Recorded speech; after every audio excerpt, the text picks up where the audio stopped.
1940 නොවැම්බර් 27 වෙනිදා එක්තරා තරුණයෙක් උපත ලබනවා. ඒ තමයි අද අපි කතා කරන්න යන බෲස් ලී. වයස අවුරුදු 14 දී ඔහුගේ මිතුරෙකු සමග මේ බෲස් ලී ගැටුමක් ඇති කරගන්නවා. මේ ගැටුමෙන් හොඳටම පහර කන බෲස් ලී අවසානයේ නතර වෙන්නේ Tamanගේම සටන් කලාවක් ලෝකෙට දායාද කරලා. ඒ තමයි ජිට් කුන්ඩු. උඩා කාලේ Tamanගේ මිතුරාගේ පහර දීමට ලක් වුණු බෲස් ලී ඉන් අනතුරුව වෙනත් කිසිම පුද්ගලයෙකුගේ පහර කෑමකට ලක් වෙලා නැහැ. ඒකට හේතුව තමයි ඔහු විසින් ප්‍රගුණ කරපු සටන් කලාව කියලා අපිට කියන්න පුළුවන්. බෲස් ලීගේ විස්තර හොයනකොටත් අපිට හොයාගන්න පුළුවන් උනේත් එහෙමයි. ඉතින් අද වීඩියෝ එකෙන් කතා කරන්න යන්නේ බෲස් ලීගේ ජීවිතය ගැන. මේ තමයි අපි බෲස් ලී ගැන කරන අපේ පළවෙනි වීඩියෝ එක. ඉදිරියේදී බෲස් ලී ගැන වීඩියෝ කිහිපයක්ම කරන්න බලාපොරොත්තු වෙනවා. ඉතින් මේ වීඩියෝ එකේ අවසානයේ වෙනකන් රැඳෙන්න කියලා ආරාධනා කරන ගමන් ඔයාලගෙන් අපි මෙහෙම ප්‍රශ්නයක් අහුවොත් ලෝකයේ වේගවත්ම පහරවල් එල්ල කරන්න පුළුවන් පුද්ගලයා වගේ ලෝකයේ දක්ෂතම සටන් ශිල්පියා කවුද? ඉතින් ඒ වෙන කවුරුත් නෙමෙයි අද අපි මේ වීඩියෝ එකෙන් කතා කරන්න යන බෲස් ලී. තප්පරයකදී පහරවල් 4ක් එල්ල කරන්න තරම් බෲස් ලීගේ පහරවල් ඉතාමත්ම වේගවත්. තප්පරයකදී පහරවල් 4ක් එල්ල කරන්න පුද්ගලයෙක් දක්ෂයි නම් අනිවාර්යයෙන් මේ පුද්ගලයා සමග සටන් කරන්න පැමිණෙන පුද්ගලයා පහර කෑමකට ලක් වෙනවා. මොකද මේ ප්‍රහාරවල තියෙන වේගවත් බව නිසාම ප්‍රහාර එල්ල වෙනවා දකින්න ප්‍රතිවාදියට අවස්ථාවක් හිමි වෙන්නේ නැහැ. බෲස් ලී ලෝකයේ හිටපු හොඳම සටන් ශිල්පියා වගේම දක්ෂ රංගන ශිල්පියෙක්ද වෙනවා.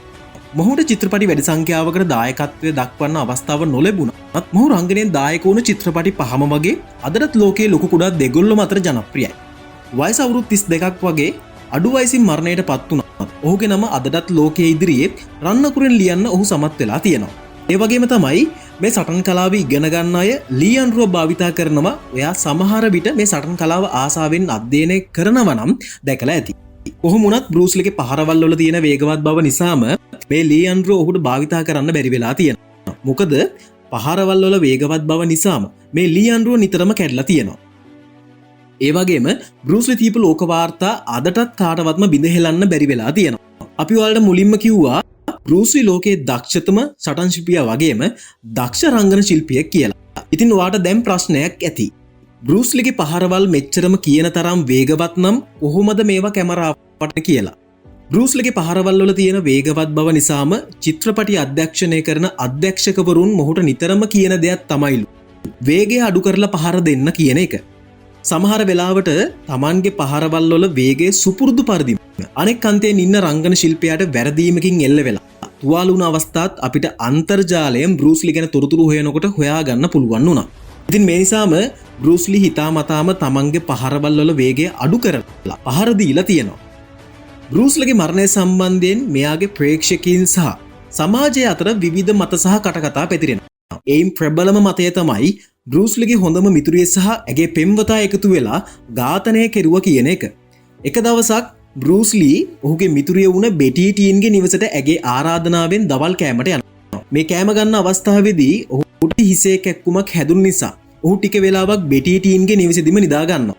ඉතින් රාත්‍රිය වෙනතුරුත් බෲස් ලී අවදි වුණේ නැති නිසා බෙටි ටීන් ඔහුව ඇහැරවන්න උත්සාහ කරනවා වුණත් ඔහු අවදි වෙන්නේ නැහැ. ඉතින් මෙන්න මේ හේතුව නිසා ඇය ගිලන් රථයක් අමතා ඔහුව රෝහල් ගත කරන්න උත්සාහ කරත් ඒ වෙනකොටත් ඔහු මරණයට පත් වෙලා තිබුණා. ඉතින් මේ සිදුවීම බෲස් ලීගේ ප්‍රේක්ෂකයින් නම් කියන්නේ ඇය ඊටාම සැලසුම් සහගතව තමන්ගේ මිත්‍රයව ඝාතනය කෙරුවා කියන කතාව.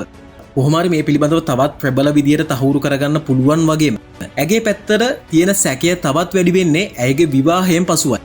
බෙටි ටීන් විවාහ වෙන්නේ චීනයේ මාෆියා කල්ලියක නායකයෙක් සමග. ඉතින් මේ හේතුව නිසා පැහැදිලි විදිහටම බෲස් ලීගේ ප්‍රේක්ෂකයින් චෝදනා කරනවා බෙටි ටීන් බෲස් ලීව සැලසුම් කරලා මරලා දැම්ම කියලා. කොහොම නමුත් බෲස් ලීගේ මරණ පරීක්ෂණයේ සඳහන් වෙන්නේ ඔහු ලබාගත්තු බෙහෙතක් මොහොත විස වුණා කියන එක. මේ වගේම ලෝකයේ ජනප්‍රිය චරිත ඊටාම අභිරහස් විදියට මරණයට පත් වෙලා තියෙනවා. උදාහරණයක් විදියට මයිකල් ජැක්සන්ව ගන්න පුළුවන්. මයිකල් ජැක්සන්ගේ මරණයත් තවමත් ලෝකෙට අභිරහසක්.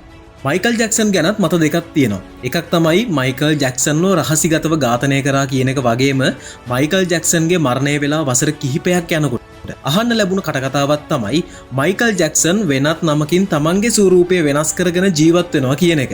මේ කාරණාව හුදෙක්ම කටකතා විතරයි. ඒ වගේම තමයි අපේ රටේ හිටපු සෝමහාමුදුරුවෝ. සෝමහාමුදුරුවන්ගේ මරණයත් අදටත් අපේ ශ්‍රී ලාංකිකයින්ට සැකසහිතයි. ගොඩ දෙනෙක් නම් කියන්නේ සෝමහාමුදුරුවෝ රටේ ඉන්න දේශපාලකයින්ට විශාල කරදරයක් වුණ නිසා ඝාතනය වුණා කියන එක. කොහොම වුණත් මේවා හුදෙක්ම කටකතා විතරයි. ඉතින් බෲස්ලි ගැන කරපු අපේ පළවෙනි වීඩියෝ එක අදට අපි මෙතනින් අවසන් කරනවා. ඉදිරියේදී අපි බෲස්ලි තියපු ලෝක වාර්තා වගේම තවත් වීඩියෝ කිහිපයක්ම කරන්න බලාපොරොත්තු වෙනවා. මේ වීඩියෝ ගැන අදහස ඔයාලට පහලින් කමෙන්ට් කරන්න පුළුවන්. ඔයා තාමත් අපිත් එක්ක එකතු වෙලා නැත්නම් අපේ YouTube නාලිකාව සමග එකතු වෙන්න කියන ගමන් අදට අපි ඔබගෙන් සමු ගන්නවා. ඉතින් ගිහින් එන්නම් ඔබට සුබ දවසක්.